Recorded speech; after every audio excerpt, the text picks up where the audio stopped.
മോഹന വാഗ്ദാനം നടത്തി താരങ്ങളെയും കോച്ചുമാരെയും വരെ സ്വന്തമാക്കുന്ന മോഹൻ ബഗാനെ മർദ്ദനം നടത്തിയിരിക്കുകയാണ് FC ഗോവ സുഹൃത്തുക്കളെ.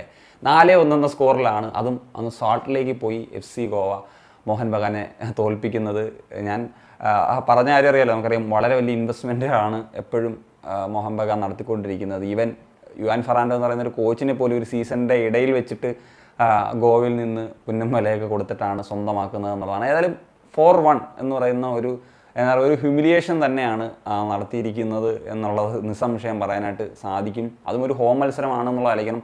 മോഹൻ ബഗാൻ നല്ല രീതിയിൽ പെർഫോം ചെയ്ത് തുടരെ വിജയങ്ങൾ നേടി വന്നിട്ടുള്ളൊരു സാഹചര്യമായിരുന്നു ഉണ്ടായിരുന്നത്. കഴിഞ്ഞ മത്സരം മുംബൈ സിറ്റിക്കെതിരെ തോറ്റു. ഇപ്പോൾ ഇതാ മറ്റൊരു തോൽവി കൂടി അവർക്ക് നേരിടേണ്ടി വരുന്നു എന്നുള്ളതാണ്. ഏതായാലും FC ഗോവയുടെ ഒരു സുപ്രീമസിയാണ് നമ്മളിപ്പോൾ ഇന്ത്യൻ സൂപ്പർ ലീഗിൽ കണ്ടുകൊണ്ടിരിക്കുന്നത് നിസ്സംശയം പറയാം. എസ്പെഷ്യലി മനോല സുപ്രീമസി എന്ന് പറയും. കാരണം എന്തൊരു പെർഫോമൻസ് ആണ് ഈ ടീം നടത്തുന്നത്. ഷീൽഡ് റേസിൽ ഇപ്പം ഏറ്റവും മുന്നിൽ നിൽക്കുന്ന ഒരു ക്ലബ്ബ് എന്ന നിലയിൽ നമുക്ക് വിശേഷിപ്പിക്കാൻ സാധിക്കും. എന്തൊരു ഫ്രീ ഫ്ലോയിങ് ആയിട്ടുള്ള ഫുട്ബോളാണ് അവർ കാഴ്ചവെക്കുന്നത് എന്നുള്ളതാണ്. ഇപ്പം മത്സരത്തിലേക്ക് വന്നു കഴിഞ്ഞാൽ ആദ്യത്തെ ഗോള് അതൊരു പെനാൽറ്റി ഇൻസിഡൻ്റ് ആയിരുന്നു. നോയ അത് ഒന്നാന്തരമായിട്ട് ഗോൾ സ്കോർ ചെയ്തു.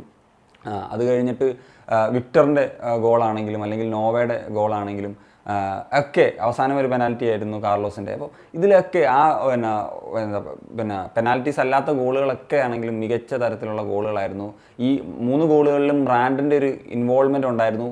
എസ്പെഷ്യലി ഇന്നത്തെ പെർഫോമൻസ് നോക്കുകയാണെങ്കിൽ ബ്രാൻഡൻ നമ്മൾ കുറച്ച് നാളുകൾക്ക് ശേഷമാണ് ഇത്രയും എനിക്ക് ഭയങ്കര ഇമ്പ്രസീവായിട്ട് തോന്നി ബ്രാൻഡൻ ഫെർണാണ്ടസ് എന്ന് പറയുന്ന താരത്തിൻ്റെ പെർഫോമൻസ് എന്നുള്ളതാണ്. അതുപോലെ വിക്ടർ റോഡ്രിഗസ് നേടിയിട്ടുള്ള 2ാമത്തെ ഗോൾ, വാട്ട് എ ഗോൾ, അതും ബ്രാൻഡൻ കൊടുക്കുന്നു, മക്യൂന് കൊടുക്കുന്നു. ഒരു വണ്ടർഫുൾ ഗോൾ തന്നെയായിരുന്നു എന്നുള്ളതാണ് എടുത്തു പറയേണ്ടത്. ഏതായാലും ഈ ഒരു ടീം ഇപ്പം അവർ അറ്റാക്കിങ് മാത്രമല്ല, ഇപ്പോൾ അവരെ ഗോൾ ആദ്യ പകുതിയിൽ തന്നെ 3 ഗോൾ അടിച്ചു. പിന്നെ അവർ ഡിഫെൻസീവ്ലി കാണിക്കുന്ന ഒരു സോളിഡാരിറ്റി എന്ന് പറഞ്ഞു കഴിഞ്ഞാൽ സന്ദേശ് സിംഗിന് ഒഡയോൺ ഇന്ത്യ സെറിട്ടൺ, അതുപോലെ തന്നെ ജയ് ഗുപ്ത, അതുപോലെ തൊട്ട് മുമ്പിൽ നിൽക്കുന്ന കാൾമക്യു ആണെങ്കിലും റെയ്നറൊക്കെ ആണെങ്കിലും എന്തൊരു സോളിഡാരിറ്റി. ഡിഫെൻസിൽ ഇത്രയും അറ്റാക്കിങ് എന്താ പറയുക, ഒരു എക്സ്പ്ലോർ ചെയ്യാനുള്ളൊരു ഇതുള്ള ടീമാണ്, അല്ലെങ്കിൽ ഒരു എക്സ്പ്ലോഷൻ നടത്താൻ കഴിയുന്ന ടീമാണ് മോഹൻ ബഗാൻ.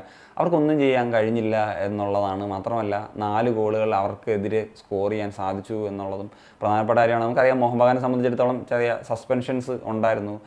നമുക്കറിയാമല്ലോ, കുറച്ചധികം 3 പ്ലേയേഴ്സ് റെഡ് കാർഡ് കഴിഞ്ഞ മാച്ചിൽ കണ്ടിരുന്നു. അപ്പം ഇതൊക്കെ ഒരു പ്രശ്നമായിരുന്നെങ്കിലും മോഹൻ ബഗാൻ്റെ ബെഞ്ച് സ്ട്രെങ്ത് എന്ന് പറഞ്ഞു കഴിഞ്ഞാൽ ഏറ്റവും മികച്ച ബെഞ്ച് സ്ട്രെങ്ത് ഉള്ള ഒരു ടീമായിരുന്നു.